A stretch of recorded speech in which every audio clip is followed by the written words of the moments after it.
Hey everybody, this is Deb with Truthification Chronicles, and I was listening to Limbaugh the other day. It was actually on the 26th of February. It's been a couple days, but there were so many other things that came up between now and then. In hour two, he was talking to a woman who had called him previously, and he didn't quite get to what she had called for or something. I don't know what the deal was. But anyway, so she called back and they let her through, and she got to ask about her daughter who was caught up in all the liberal stuff that's going on. Well, he made a comment there about them and how the millennials like to feel like they're wanted. Well, I'm going to play the clip for you, and then I'll come back and I'll tell you my thoughts on it, because it was a small little comment that he made, but I think he may be really onto something. And like I said, I'll explain what I'm thinking in a minute. Listen to the clip first, and then I'll come back and tell you. So and she doesn't want to disbelieve her. She wants to believe that Cortex knows what she's talking. This is what's crazy. She wants to think that you and your husband and your parents destroyed the planet for her. She wants to think this. You know, how do you talk somebody out of believing something they want to believe? The reason they want to believe it, Rebecca, is because it then makes them important. They matter. They get to be the ones to fix it. They don't want to hear that it's all a bunch of garbage. They don't want to hear that there isn't any such thing as man-made climate change. They want to believe these things. But I don't think it's about the substance of the art. It's about the need to believe that the end days are upon us, but that your daughter's generation is not responsible. Your daughter's generation can fix it. And that gives their lives meaning, and that gives them purpose, and it makes them think that they matter. Everybody wants to matter. So did you hear what he said? Everybody wants to matter. And I think from the way he set it up that he's onto something about how the left is manipulating all of these millennials into jumping on their bandwagons because they want to matter. And again, this is kind of similar to the one that I was talking about with the cults, how the Democrat Party is coming across now as a type of religious cult because they use exactly the same tactics that religious cults use. They try to make the person feel very important, that they are essential, and that they're warm and loved and accepted. That's the first step. That's how cults draw people in. And so I see this as hitting on something vital here. This is how they're drawing these kids in.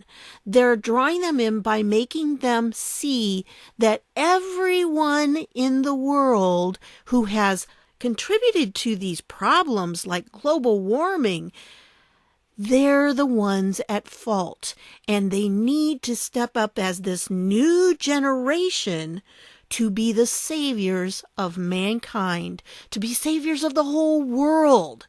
They need to do that. And that's no different than a cult coming in and saying, you can be like God.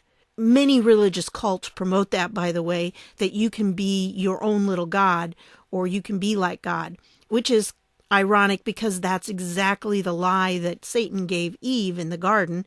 You can be like God.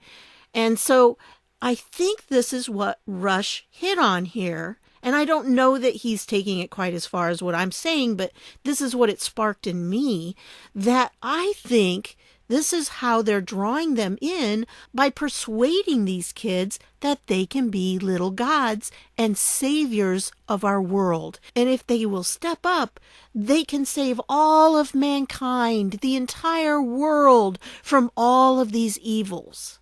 And so in a lot of ways, they're promoting this little God complex. Now, again, I know if you're not a religious person, this might not make as much sense to you. But if you're somebody who believes in the Bible, it's like perfect sense. This was the original lie at the beginning, that we could be like God. And then they come down and they are promising these kids that they can be the saviors of the world. And I think it's just too much of a parallel here for it not to be a spiritual issue. And for those who know me, you know that I think that there's really a spiritual battle going on, and a lot of the politics that we're seeing are merely part of that spiritual battle. We're not seeing what's really going on underneath. All we're seeing is the surface part of the battle, and that happens to be the political issues. But there's so much more going on behind the scenes. And those who follow Q, you understand that there's much more happening than what we're reading in the news. But for those of us who are Christians, I think we can also look at it from that spiritual perspective, that there is a spiritual battle going on, and it's something that we need to be aware of, because there are forces of good and evil that are fighting against each other in the unseen realm that are affecting what's happening in the here and now.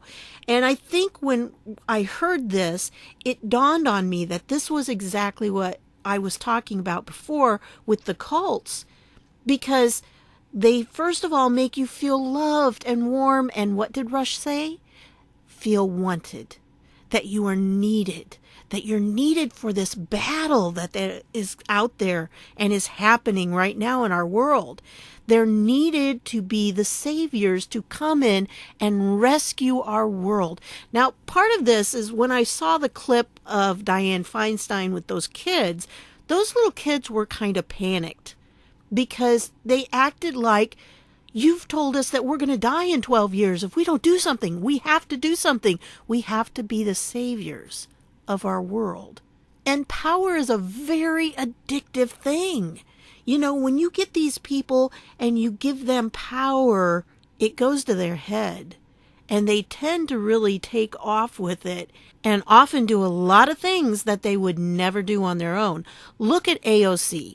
Alexandria Ocasio-Cortez. And by the way, Rush said Cortex because the lady said Cortex. I think she said occasional Cortex, but he took it as that was how she was mispronouncing it. But anyway, but when I saw those little kids, I saw a panic in them because they were certain there was this horrible death awaiting them. And if they did not step up to save the world, this would happen. And so this is how the left is getting these young people involved in their movement, because they are persuading them that they are saviors, and without them, the world will end. So I think that's the technique that they're using here. And I think that's what Rush was really talking about. And I think it does go hand in hand with what I said before about cults. They pull you in, they lure you in by making you feel loved and wanted and accepted, and then they program your mind and get you to think only correct thoughts. And after the correct thoughts are well ingrained in you, then you can be turned out so you can evangelize. You can pull more people in to their cult. And that really is what I think is happening. And a lot of people have been putting out about the Justice Democrats. Oh yeah, the Justice Democrats. Wow. The more I got into their website and stuff, holy cow, these guys. Whew. So this is one of their tweets. Before Alexandria was known around the world as AOC, there was a movement that encouraged her to run. After her election, she talked with the founders of Justice Democrats to reflect on her historic campaign and discuss where we go from here. Talk about somebody that it's all gone to her head. Yep, this is her. Anyway, this is the video that was used for that other video, and it's a video that I did before. I'll put that up here. But if you read through these comments, oh my goodness, they really are like people who are involved in a cult. Thanks. This video is also good advice for everyday life. Be courageous. Speak out. Be comfortable in your own skin. Act in service to others. Educate and engage your community. You know, it just goes on and on. All of these people, and they're like, she's so wonderful. She, you know, not all of them, obviously, but some of them, I mean, she's just really so great, and this movement needs to keep going. And I'd classify electing a socialist to the House of Representatives is historic. Yeah, okay. And yes, there are more and more in there. So let me take you to their website. Oh, this one right here. An astute observation from AOC that one can make 10 years worth of changes in one term as a member of the U.S. Congress. That should scare every American, that statement right there. That she, a socialist, and the others that have been put in there with her can make 10 years worth of changes in one term as a member of the U.S. Congress. That is a stunning comment. Now, I'm going to put the link to this below, just like, with all the rest of them. I will put that below, but I want to take you to their website for just a minute. I'm not going to go deep into this group because there's a lot of people doing that right now, and I don't want to steal any of their thunder, and I don't want to repeat what they've already done. But I do want to point out a couple things on their website. So give me just a second here.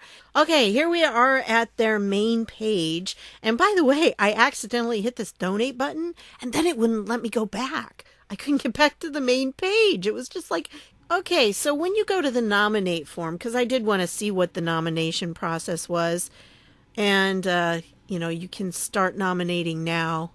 I'm going to wait to click on that. Down here are the ones they have already put into the House. So this group has been working, and look who they already have. They have 7 of them. They have Alexandria Ocasio-Cortez, Ayanna Pressley, Ilhan Omar. Look at all of them. This one, some of these have been in for a little while. Pramila Jayapal, and she is an incumbent. Let's see. Yeah. The top 3 are new. These 3 are new. This one is an incumbent. Rashida Tlaib is new, and Raul Grijalva is an incumbent as well. And so is Ro Khanna, also an incumbent. Okay, so these are the 7 that are in there at this point. These are their people. That's why we're seeing so many problems with some of these. We're going to see a lot of problems from Ilhan Omar and from Rashida Tlaib. Both of these have already caused problems. And, of course, AOC. They're there to stir things up. And I don't know this guy. I've seen this one before several times. And I've seen her in a couple of things, different committees. But they're in it for that. And of course, they make it easy so you can donate there. You can go to their website. You can find out all about them. And there they are. Those are the ones that they have already put in. So it's little by little, they're infiltrating these people, these Justice Democrats in there. And almost all of them are for socialism or some form of socialism or something even worse like Sharia law. Okay? So lots of interesting things going on with them. And how do you nominate somebody? Well, click. Oh, it does say no self-nominations, please. No single candidate can carry this movement for working class Americans alone. That's why we're recruiting candidates from districts all across the country who will take the courage of their convictions for a Green New Deal, Medicare for all, racial justice, and so much more into the 2020 Democratic primary field and give clear voice for so many working class Americans. The days of political theatrics are over. They got these people through a casting call, and then they turn around and say the days of political theatrics are over? Oh, I'm sorry. It makes my brain hurt when I see things like that. We need fearless action now. It's our time. See that our time? Again, the saviors of the world. That's what they're building these people up as. It is our time. We're the saviors of the world. And without us, the world will crash and burn. But we need your help along with your friends, family, coworkers, neighbors, former classmates, anyone you know to submit nominations here on an ongoing basis. We're accepting nominations for people you think will make great Justice Democrats. And also districts where maybe you don't know anyone, but you think needs a Justice Democrat in the primary field. I mean, Maybe you don't know anyone, but you think needs a Justice Democrat in the primary field? Thanks for your time, your commitment, and support. So you can choose between nominate a district or I have a candidate. The problem is when you go into these, you've got to give them your information first, and before you can see any of the form or anything like that. They're putting it right out there for us. They want bold leaders, grassroots campaigners. Boy, have we heard about that before. Movement builders, because this is a progressive force. Progressive force, lobbyists. They want, rejecting all corporate PAC and lobbyist donations.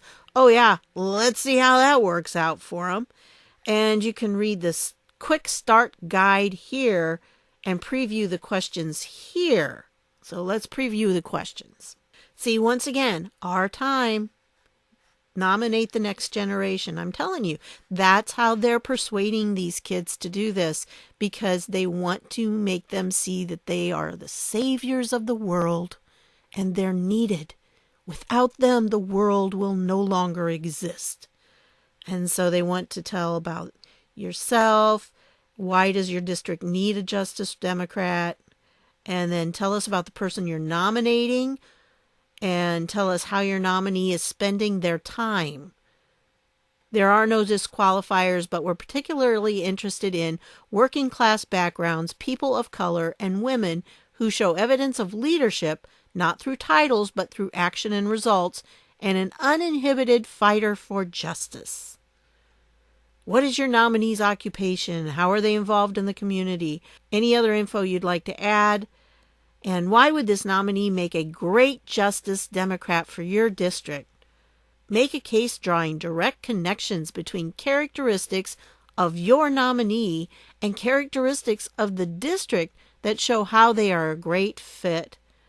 What are you looking for in a nominee? Specify the unique set of characteristics you think a candidate should have or not have to be successful in this district. What will you do to help Justice Democrats win? Candidates need help knocking on doors, phone, text, banking, connecting with organizations and community leaders in the district, and more. Share with us all the ways you could be a resource for this nominee. So I'm telling you, they're gathering the information from these people. Phone, social media links. They want their social media links. So they're trying to gather information. That's what this is. This is a database. They're collecting information of people who think that it's our time. Hashtag our time. And I think that's how they're getting the millennials in there. They're drawing them in, making them believe that they are vital to the survival of the world. So that's what I've got for you for now. And I want to thank you for stopping by. Please don't forget to hit that subscribe button. And if you are subscribed, you might want to check your subscription, because there have been some funny data things happening with YouTube lately. And I just want to make sure. Okay? So thanks for stopping by. I'll see y'all later.